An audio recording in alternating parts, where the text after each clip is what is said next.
ವೇದಿಕೆಗಳಂತ ಹಿರಿಯ ನಾಯಕರುಗಳಾದ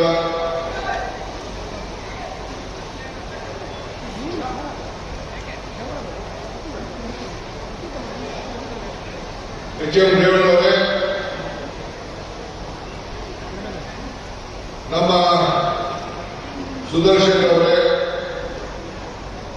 ಉಗ್ರಪ್ಪನವರೇ, ಮೂಮೆಂಟ್ ಕೊಡಿ, ಶಾಸಕ ಮಿತ್ರರಾದ ಕೃಷ್ಣನ್ ಅವರೇ, ಎ.ಸಿ. ಶ್ರೀನಿವಾಸ್ ಅವರೇ, ಹ್ಯಾರಿಸ್ ಅವರೇ, ಇಕ್ಬಾಲ್ ಹುಸೇನ್ ಅವರೇ, ಡಿ.ಕೆ. ಸುರೇಶ್ ಅವರೇ, ನಮ್ಮ ವಿಧಾನ ಪರಿಷತ್ತಿನ ಸದಸ್ಯರಾದಂಥ ರವಿ ಅವರೇ, ಪುಟ್ಟಣ್ಣ ಅವರೇ, ರಾಮಾಜಿ ಗೌಡ್ರೆ, ನಮ್ಮ ಮುಖಂಡರಾದ ರಾಜು ಅವರೇ, ಮಾಜಿ ಶಾಸಕರು, ಅಶ್ವಥ್ ಅವರೇ, ಮಾಜಿ ಶಾಸಕರು, ನಮ್ಮ ರಘುನಾಥ ರಮಣ್ಣ ಅವರೇ, ಜಿಲ್ಲಾ ಕಾಂಗ್ರೆಸ್ ಅಧ್ಯಕ್ಷರಾದ ಗಂಗಾಧರ್ ಅವರೇ ಮತ್ತು ಬಿಡದಿ ಬ್ಲಾಕ್ ಕಾಂಗ್ರೆಸ್ ಅಧ್ಯಕ್ಷರು, ರಾಮನಗರ ಬ್ಲಾಕ್ ಕಾಂಗ್ರೆಸ್ ಅಧ್ಯಕ್ಷರು, 2 ಚಟ್ಪಟ ಬ್ಲಾಕ್ ಕಾಂಗ್ರೆಸ್ ಅಧ್ಯಕ್ಷರೇ, ಮಹಿಳಾ ಘಟಕ, ಯುವ ಘಟಕ, ವಿದ್ಯಾರ್ಥಿ ಘಟಕ ಹಾಗೂ ಎಲ್ಲ ನಮ್ಮ ಪಕ್ಷದ ಸಂಘಟನೆ ಎಲ್ಲ ಕಾರ್ಯಕರ್ತ ಬಂಧುಗಳೇ, ತಮ್ಮೆಲ್ಲರ ಜನಪ್ರಿಯ ಶಾಸಕರಾದಂತಹ ಯೋಗೇಶ್ ಅವರು ಒಂದು ಕಾರ್ಯಕ್ರಮ ನಿಮಗೆ ಕೊಟ್ಟಂತ ಶಕ್ತಿಗೆ ನಿಮಗೆ ಅಭಿನಂದನೆ ಬಿಡಿಸಬೇಕು ಅಂತೇಳಿ 2 ಬಾರಿ ಕಾರ್ಯಕ್ರಮವನ್ನು ನಿಗದಿ ಮಾಡಿದ್ರು. ಆದರೆ ಅನೇಕ ಕಾರಣಾಂತರದಿಂದ ಮಹಾತ್ಮ ಗಾಂಧೀಜಿಯವರ 100 ವರ್ಷದ ಸಂಭ್ರಮ ಆಚರಣೆ ಮಾಡಬೇಕಾಗಿತ್ತು. ಬೆಳಗಾವಿಯಲ್ಲಿ ಅಧಿವೇಶನ ಇತ್ತು.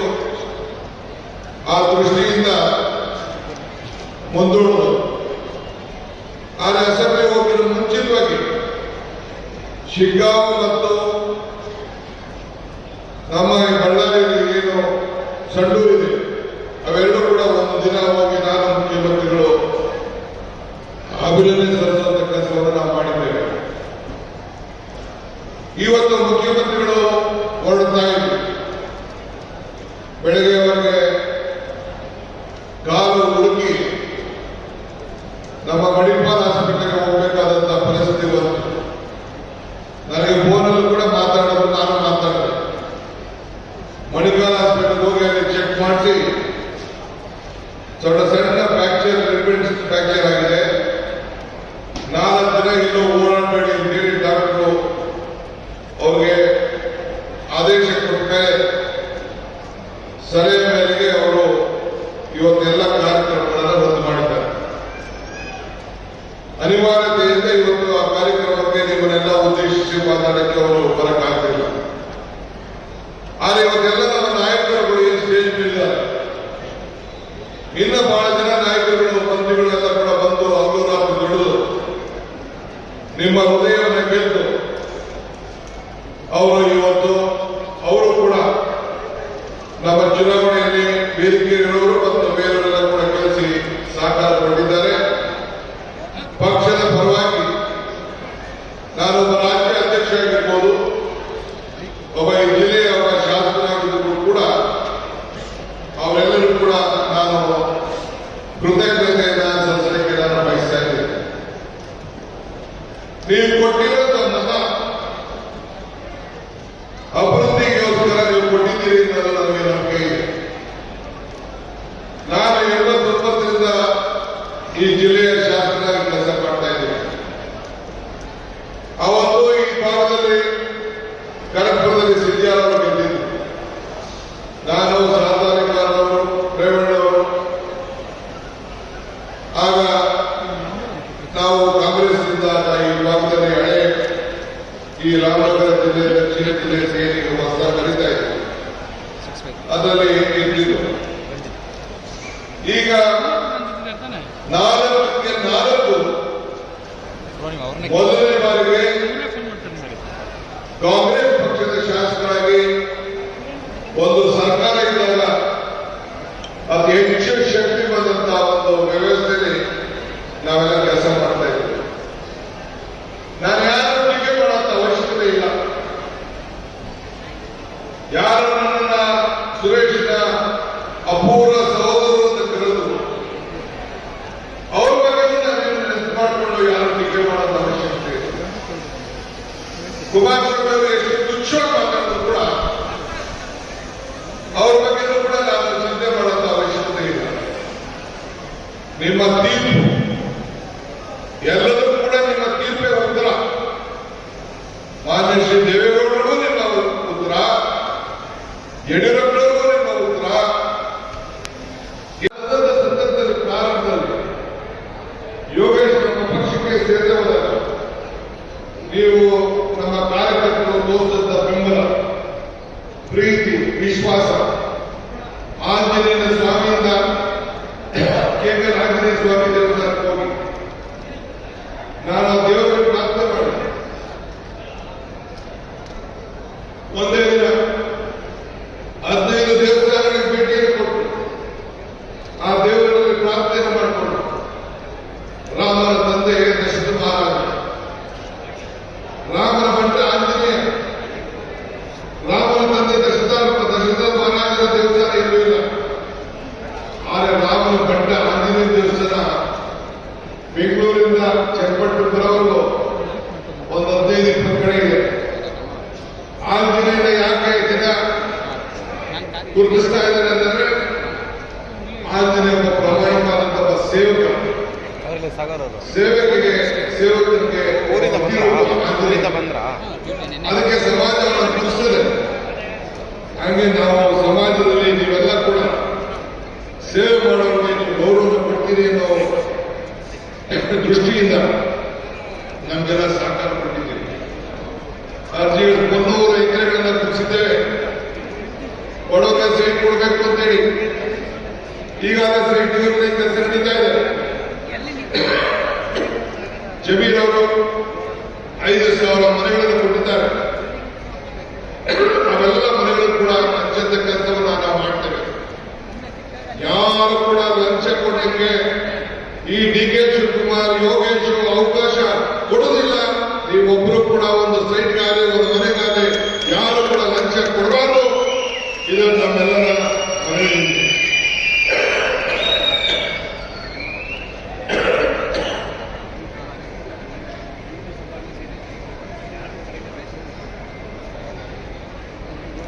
ಚುನಾವಣಾ ಸಂದರ್ಭದಲ್ಲಿ ಸಮೀಕ್ಷೆಗಳು ಬರ್ತಾ ಇದೆ.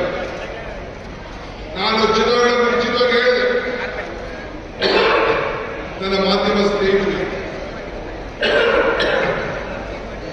ನೀವು ಬರ್ಕೊಳ್ಳಿ, 135 ಅಲ್ಲ ನಮ್ಮ ನಂಬರ್. ಒಂದು ಸಣ್ಣ ಬೇಕೆಂಡ್ ಆಗಿದೆ. 135 ಅಲ್ಲ, ನಮ್ಮ ನಂಬರ್ 138 ಅಂತ ಹೇಳಿದೆ. ಇಲ್ಲೂ ಚನ್ನಪಟ್ಟಣದಲ್ಲಿ ಹೇಳಿದೆ ನಾನು, 3 ಗೆಲ್ತೀವಿ. ಮುಖ್ಯಮಂತ್ರಿಗಳ ಸುಪುತ್ರ ಬೊಮ್ಮಾಯಿ, ಮಾನ್ಯ ಮುಖ್ಯಮಂತ್ರಿಗಳ ಸುಪುತ್ರ, ಆ ಸೀಟು ಗೆಲ್ತೀವಿ. ಕುಮಾರಸ್ವಾಮಿ ಸುಪುತ್ರ ನಿಖಿಲ್, ಈ ಸೀಟು ಗೆಲ್ತೀವಿ ಅಂತ ನಾನು ಹೇಳಿದೆ. ನಾನು ಆ ವ್ಯಕ್ತಿಗಳ ಬಗ್ಗೆ ಅಭ್ಯರ್ಥಿಗಳ ಮಾತಾಡೋ ವಿಷಯ ಅವಶ್ಯಕತೆ ಇಲ್ಲ. ಆದರೆ ನಿಮ್ಮ ತೀರ್ಪು ಬಹಳ ಮಹತ್ವ. ಎಲ್ಲ ಮಾಧ್ಯಮಗಳ ಸಮೀಕ್ಷೆಗಳು ಕೂಡ ತಳಗಳ್ತಾ ಆಯಿತು. ನನಗೆ ವಿಶ್ವಾಸ ಇತ್ತು ನಮ್ಮ ಚನ್ನಪಟ್ಟಣದ ಮತದಾರರ ಮೇಲೆ. ನನಗೂ ಚನ್ನಪಟ್ಟಣದ ಬಹಳ ಆಸೆ ಇತ್ತು ನಿಂತಬೇಕು. ಪಕ್ಷ ನಿರ್ಬಂಧನೆ ಆಗ್ತದೆ. ಸುರೇಶ್ ಇರಬೇಕು ಅಂತೇಳಿ ನಮ್ಮ ಪಕ್ಷದವರು ಮತ್ತು ಕಾರ್ಯಕರ್ತರು ಹೇಳಿದರು. ನನಗೆ ಪಕ್ಷ ಮುಖ್ಯ, ನನ್ನ ಕುಟುಂಬ ಮುಖ್ಯ ಅಂತ ತೀರ್ಮಾನ ಮಾಡಿದ್ರು. ಕೊಟ್ಬಿಟ್ಟಿದ್ದೀರಿ. ಈಗ ಮುಂದಕ್ಕೆ ನಮ್ಮ ಮೇಲೆ ಜವಾಬ್ದಾರಿ ಇದೆ. ಸುರೇಶ್ ಅವರು ನೀರು ಪಕ್ಷಿಸ್ಬೇಕಾದ್ರೆ ಹೇಳ್ತಾ ಇದ್ರು, ನೀವು 4 ಜನ ಸೇರಿ ಒಟ್ಟಿಗೆ ಹಚ್ಚಿ ಅದೇನ್ ಮಾಡ್ತೀನಿ ನೋಡಿದ್ದೀವಿ ಅಂತೇಳಿ ಸವಾಲಾಗ್ತಾ ಇದ್ರು. ಯೋಗೇಶ್ ಅವರೇ, ಈ ಸವಾಲನ್ನ ನೀವು ಸ್ವೀಕಾರ ಮಾಡಬೇಕು, ನಾನು ಸ್ವೀಕಾರ ಮಾಡಬೇಕು, ಬಾಲಣ್ಣನ ಸವಾಲು ಸ್ವೀಕಾರ ಮಾಡಬೇಕು ಮತ್ತು ಇಕ್ಬಾಲ್ ಹುಸೇನ್ ಸವಾಲು ಸ್ವೀಕಾರ ಮಾಡಬೇಕು.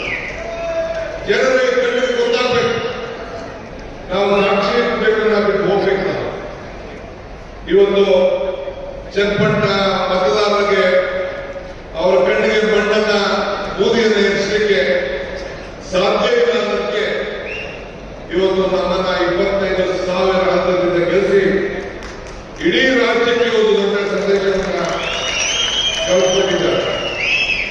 ಇವತ್ತು ನನ್ನ ಮೇಲೆ, ಈ DK ಶಿವಕುಮಾರ್ ಮೇಲೆ, ಸಿದ್ದರಾಮಯ್ಯನವರ ಮೇಲೆ ನಂಬಿಕೆ ಇಟ್ಟು ಈ ಗ್ಯಾರಂಟಿ ಯೋಜನೆಗಳು ಮತ್ತು ಅಭಿವೃದ್ಧಿ ಮೇಲೆ ನಂಬಿಕೆಯನ್ನು ಇಟ್ಟುಕೊಂಡು ಇವತ್ತು ಅನೇಕರು ಮತದಾರರನ್ನು ಕೊಟ್ಟಿದ್ದಾರೆ. ಈಗ 600ಕ್ಕೂ ಹೆಚ್ಚು ಕೋಟಿ ರೂಪಾಯಿ ಹಣ ವಿವಿಧ ರೀತಿಯಲ್ಲಿ ತಂದು ಈಗಾಗಲೇ ಕೆಲಸಗಾರ ಪ್ರಾರಂಭ ಕೂಡ ಆಗಿದೆ. ಈಗ ನಾವು ನಿಮಗೆ ಅಭಿವೃದ್ಧಿ ಬೇಕು ಇಲ್ಲ ಕಣ್ಣೀರು ಬೇಕು, ಇದನ್ನು ನಿರ್ಧಾರ ಮಾಡಿ ಅಂತ ಕೂಡ ನಿಮ್ಮೆಲ್ಲರೂ ಕೂಡ ನಾವು ಮನವಿ ಮಾಡ್ತೀವಿ. ನಿಮಗೆ ಕಣ್ಣೀರು ಬೇಡ, ಅಭಿವೃದ್ಧಿನೇ ಬೇಕು ಅಂತೇಳಿ ನೀವೆಲ್ಲ ತೀರ್ಮಾನವನ್ನು ಮಾಡಿ ಆಯ್ಕೆಯನ್ನು ಮಾಡೋದನ್ನ ನಾವು ಮರಲಿಕ್ಕೆ ಸಾಧ್ಯ ಇಲ್ಲ. ನಿಮ್ಮ ಭಾವನಾತ್ಮಕವಾದಂತಹ ಅನೇಕ ಮಾತುಗಳನ್ನು ಕೂಡ ಜನತಾದಳದವರು, ಬಿಜೆಪಿಯವರು ಮಾತಾಡಿದ್ರು. ಅದಕ್ಕೆ ನೀವು ಒಪ್ಪಲಿಲ್ಲ, ಬ್ಲಾಕ್ ಮೇಲ್ನವರು ಯಾರು ಒಪ್ಪಲಿಲ್ಲ, ನೀವು ಜಗ್ಲೂ ಇಲ್ಲ, ಬಗ್ಲೂ ಇಲ್ಲ. ಆದರೆ ನಾನು ಅನೇಕ ಸಂದರ್ಭದಲ್ಲಿ ಒಂದು ಮಾತು ಹೇಳ್ತೇನೆ, ದೇವರು ವರನ್ನು ಕೊಡುವುದಿಲ್ಲ, ಶಾಪನ ಕೊಡುವುದಿಲ್ಲ, ಅವಕಾಶ ಮಾತ್ರ ಕೊಡ್ತೇನೆ ಅಂತ ಹೇಳಿ ಇವತ್ತು ನಮ್ಗೆ ಅವಕಾಶ ಕೊಟ್ಟಿದ್ದಾರೆ. ಇನ್ನಿರುವಂತ 3 ವರ್ಷಗಳಲ್ಲಿ ಕೊನೆ ವರ್ಷ ಚುನಾವಣೆಗೆ ಬಿಸಿಲಲ್ಲಿ ನಾವೆಲ್ಲ ಇದ್ದೇವೆ. ಆದರೆ ಈಗ ಸಿಕ್ಕಿರುವಂತಹ 2 ವರ್ಷದಲ್ಲಿ ಒಂದು ಹೊಸ ರೂಪವನ್ನು ಕೂತ್ಕೊಂಡು ನಾವೆಲ್ಲ ಚರ್ಚೆ ಮಾಡಿ, ನಾನು ಆಕಾಶದಿಂದ ಭೂಮಿಗೆ ಇಳಿಸಿದಂತ ಹೇಳಲಿಕ್ಕೆ ನಾನು ತಯಾರಿಲ್ಲ. ಆದರೆ ನಿಮ್ಮ ಕಣ್ಣುಗಳನ್ನ ಕಾಣುವ ರೀತಿಯಲ್ಲಿ ಸಾಕ್ಷಿ ಗಿಡ್ಡಗಳನ್ನು ನಿರ್ಮಾಣ ಮಾಡಲಿಕ್ಕೆ ಎಲ್ಲ ತರದ ಪ್ರಯತ್ನವನ್ನು ಮಾಡಿ ಮತ್ತೆ ನಿಮ್ಮ ಮುಂದೆ ಬರ್ತೇವೆ ಅನ್ನೋದನ್ನ ಈ ಸಂದರ್ಭದಲ್ಲಿ ಹೇಳಿಕೆ ನಾನು ಬಯಸ್ತೇನೆ. ಇವತ್ತು ಈ ವೇದಿಕೆಯಲ್ಲಿದ್ದ ಎಲ್ಲ ನಾಯಕರು ನಾವ್ಯಾರು ಕೂಡ ಈ ಒಂದು ಚುನಾವಣೆಯನ್ನು ಮಾಡಲಿಕ್ಕೆ ಸಾಧ್ಯ ಇಲ್ಲ, ನಿಮ್ಮ ತೀರ್ಪನ್ನು ಬರಲಿಕ್ಕೆ ಸಾಧ್ಯ ಇಲ್ಲ. ಆದನ್ನ ಬೆಲೆ ನೀವು ಒಪ್ಪಿಕೊಳ್ಳಬೇಕಾಗ್ತದೆ. ನಮಗೂ ಅರಿವಿದೆ, ಈ ರೈತನ ಕಷ್ಟ, ಭೂಸ ಬೆಲೆ, ನೀರಿನ ಬೆಲೆ, ಈ ನೀರು ಆದ ಬೆಲೆಗಳು ಕೂಡ ಒಂದಾಗಿದೆ ಕೂಡ ನಮ್ಗೆ ಅರಿವಿದೆ. ನಾಗರಾಜ್ ಕೂಡ ಬಂದ 4 ಕಿವಿ ಇಡ್ತಾ ಇದೆ. ಅವೆಲ್ಲ ಸೂಕ್ತ ಕಾಲದಲ್ಲಿ ಸೂಕ್ತ ನಿರ್ಧಾರವನ್ನು ನಾವು ಮಾಡ್ತೇವೆ. ನೀವು ಹಣಕ್ಕೆ ಬೆಲೆ ಕೊಡಲಿಲ್ಲ, ಗುಣಕ್ಕೆ ಬೆಲೆ ಕೊಟ್ಟರು. ಯೋಗೇಶ್ವರ ಬೆಲೆ, ನಮ್ಮ ಬೆಲೆ, ಸುರೇಶ್ ಬೆಲೆ, ಪುಟ್ಟಣ್ಣ, ರಾಜು, ಬಾಲಕೃಷ್ಣ, ಹುಸೇನ್, ಈ ಜಿಲ್ಲೆಗೆ ಸಂಬಂಧಪಟ್ಟಂತ ಯೋಗೇಶ್ ಮತ್ತು ನಾವೆಲ್ಲ ಸೇರಿ ಶಾಸಕರ ಬೆಲೆ ನಮಗೆ ಅಪಾರವಾದಂತ ವಿಶ್ವಾಸ ಇಟ್ಟು ನಿಮಗೆ ಮತವನ್ನು ಕೊಟ್ಟು ನಿಮ್ಮ ಸೇವೆ ಮಾಡಲಿಕ್ಕೆ ಅವಕಾಶ ಮಾಡಿಕೊಟ್ಟಿದ್ದೀವಿ. ಬಿಜೆಪಿ ನಾಯಕರಿರ್ಬೋದು, ಜನತಾದಳದ ನಾಯಕರಿರ್ಬೋದು, ನಿಮ್ಮ ಮಾಜಿ ಶಾಸಕರಂತ ಕುಮಾರಸ್ವಾಮಿ ಇರ್ಬೋದು, ಎಲ್ಲದಕ್ಕೂ ಕೂಡ ನಿಮ್ಮ ತಟ್ಟೆ ಮರೆಗೇಟೆ ಬರೀ ಚನ್ನಪಟ್ಟಣ ಪುತ್ರ ಮಾತ್ರ ಕೊಟ್ಟಿದ್ದಲ್ಲ, ಇಡೀ ರಾಷ್ಟ್ರವೇ ನೀವು ಉತ್ತರವನ್ನು ಕೊಟ್ಟಿದ್ದೀರಿ. ಅದಕ್ಕೆ ನಿಮ್ಮ 1 ಕೋಟಿ ನಮಸ್ಕಾರಗಳನ್ನು ಅರ್ಪಿಸುತ್ತೇನೆ. ನಾನು ಆಗಲೇ ಒಂದು ಮಾತಾಡ್ತಾ ಇದ್ದೇನೆ, ಅಧಿಕಾರ ನಶ್ವರ, ಸಾಧನೆಗಳು ಅಜಾಮ, ಆದರೆ ಮತದಾರನೇ ಈಶ್ವರ. ಕೊನೆಗೆ ತೀರ್ಮಾನ ಮಾಡೋದು ಮತದಾರ. ನಾನು ಈ ಚುನಾವಣಾ ಸಂದರ್ಭದಲ್ಲಿ ಈ ಸೀಟು ಖಾಲಿ ಆದ ತಕ್ಷಣ ಬಹುಶಃ ಮತ್ತೆ ಆದಂತಹ ಹೊಸ ರಾಜಕಾರಣದ ಇತಿಹಾಸದಲ್ಲಿ ಪ್ರತಿಯೊಂದು ಹೋಮಿಗೂ ಭೇಟಿಯನ್ನು ಕೊಟ್ಟು ಬಾಗಿಲಿಗೆ ನಿಮ್ಮ ಸರ್ಕಾರ ಬಂತು ಅಂತ ಹೇಳಿ ಸುಮಾರು 25,000 ಅರ್ಜಿಗಳನ್ನ ಜನರ ಸ್ವೀಕಾರ ಮಾಡಿ ನಿಮ್ಮ ಸಮಸ್ಯೆ ಏನು ಅಂತ ಹೇಳಿ ನಾನು ಆಲೋಚಿಸುತ್ತೇನೆ. ಬಹುಶಃ ಬಹಳ ಜನ ಇಲ್ಲ ತಾವೆಲ್ಲ ಬಂದು ಪಕ್ಷ ಭೇದವನ್ನು ಮರೆತು ಅರ್ಜಿಯನ್ನು ಕೊಟ್ಟರೆ ಸುಮಾರು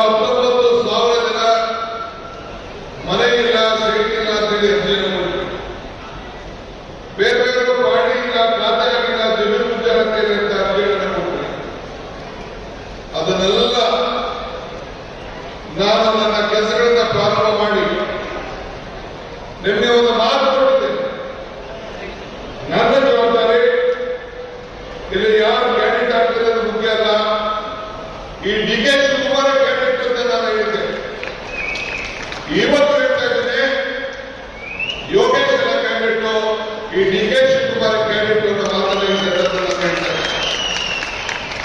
ನಾನು ಯೋಗೇಶ್, ಬಾಲಕೃಷ್ಣ, ಇಕ್ಬಾಲ್ ಹುಸೇನ್ ನಾವೆಲ್ಲ ಸೇರಿ ನಮ್ಮ ವಿಧಾನ ಪರಿಷತ್ತಿನ ಸದಸ್ಯರಾದ ರವಿ, ಪುಟ್ಟಣ್ಣ, ರಾಮಾಜಗೌಡರು ಮತ್ತು ಡಿ.ಕೆ. ಸುರೇಶ್ ಅವರ ಸಹಕಾರದೊಂದಿಗೆ ಮುಂದಕ್ಕೆ ಈ ಜಿಲ್ಲೆಯಲ್ಲಿ ನಾವೇನ್ ಮಾಡಬೇಕು ಅನ್ನೋದು ಬಹಳ ಮುಖ್ಯ.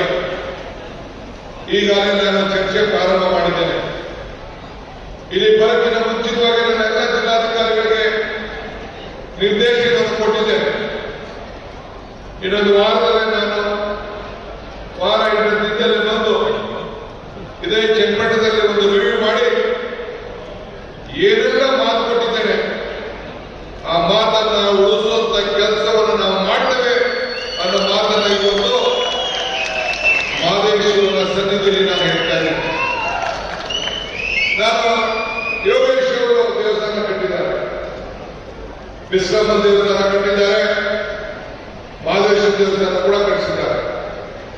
ನಾನು ಚುನಾವಣೆಯಲ್ಲಿ ಕೇಳಿದೆ, ಯೋಗೇಶ್ ಅವರು ಚುನಾವಣೆಯಲ್ಲಿ ಅಭ್ಯರ್ಥಿ ಆಗ್ತಾರೆ, ಕುಮಾರಸ್ವಾಮಿ ಅವರಿಗೆ ಕೇಳಿದೆ, ಪ್ರಶ್ನೆ ಆಗ್ತದೆ, ನೀವು ಈ ರಾಜ್ಯದ ಮುಖ್ಯಮಂತ್ರಿ ಆಗಿ ಈ ಕ್ಷೇತ್ರದಿಂದ 2 ಬಾರಿ ಶಾಸಕರಾಗಿ ಈ ಜಿಲ್ಲೆಯಿಂದ 2 ಬಾರಿ ಮುಖ್ಯಮಂತ್ರಿ ಆಗಿ ನೀನು ಮಾಡಿದಂತ ಸಾಕ್ಷಿ ಕೊಟ್ಟೆ. ಒಂದು ದೇವಸ್ಥಾನ ಆಗಲಿ, ಒಂದು ಶಾಲೆ ಆಗಲಿ, 2 ಎಕರೆ ಶಾಲೆಗೋಸ್ಕರ ನಿನ್ನ ಸ್ವಂತ ಜಮೀನನ್ನು ಬಿಟ್ಕೊಂಡಿಲ್ಲ ಕುಮಾರಣ್ಣ ಅಂತ ಹೇಳಿದೆ. ಅದಕ್ಕೆ ಉತ್ತರ ಎಲ್ಲರೂ ಕೂಡ ಬರಕ್ಕಾಗಲಿಲ್ಲ. ಈಗ ನಾನು ಕೇಳೋದಿಲ್ಲ, ಉತ್ತರ ಕೇಳಕ್ ಹೋಗುದಿಲ್ಲ, ನನ್ಗೆ ಅವಶ್ಯಕತೆ ಇಲ್ಲ.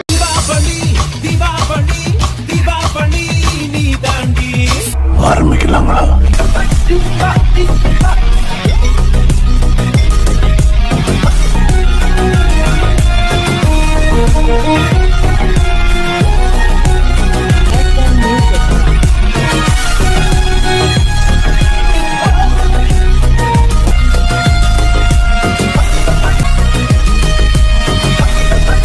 தரம் என்றும் நிரந்தரம், தரம் என்றும் நிரந்தரம், தரம் என்றும் நிரந்தரம். வாங்க.